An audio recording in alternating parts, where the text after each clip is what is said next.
We are so excited about the attendee stories. You guys all have stories that we love to hear, and it's part of why we do WDS. And we worked really hard to come up with ways to include those more and more throughout the whole weekend. We wanted to hear more from you because you guys are what make WDS awesome.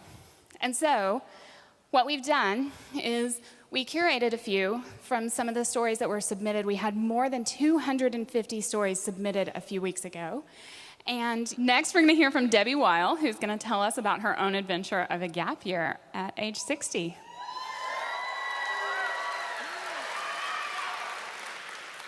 How do you break out of familiar patterns? How do you redefine yourself and explore a new purpose? How do you embrace uncertainty? Over the past few years, my husband Sam and I decided these were the most important questions for us. And that's why we embarked on this journey starting June 1st that we're calling a gap year. Now, high school and college kids do this all the time. But how many people take a gap year, a time out, when they're older? We decided this gap year was a necessity, not a luxury. Let me explain.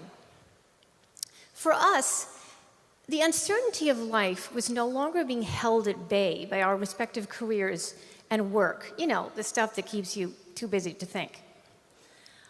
What we've learned is that uncertainty doesn't decrease as you get older, even if you think you know yourself better.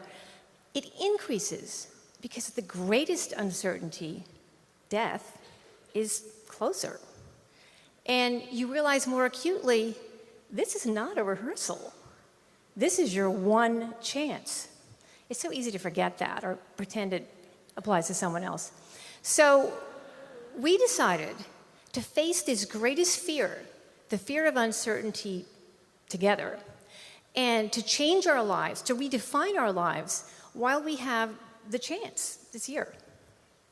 As Sam puts it, let's jump off the cliff together holding hands. So, he did say that. Sam quit practicing medicine on June 1st, cold turkey after 31 years. As an author, a book coach, and a publisher, I'm focusing on passion projects this year. And we're physically changing our lives. We're moving to a small town on the coast of Maine. But the beauty of this is that you don't need to live your entire adult life. You don't need to get to the age of 60 or 61 or 50 or 40 before you ask these questions. You don't need to. You can jump off the cliff and re-examine your why and your what now. Yes, this is scary. It's uncomfortable. We're swimming in uncertainty. But it's so important. And you can take these 3 questions and ask them now. How do you break out of your familiar patterns? How do you redefine yourself and explore a new purpose? How will you embrace the uncertainty of life? Thank you very much.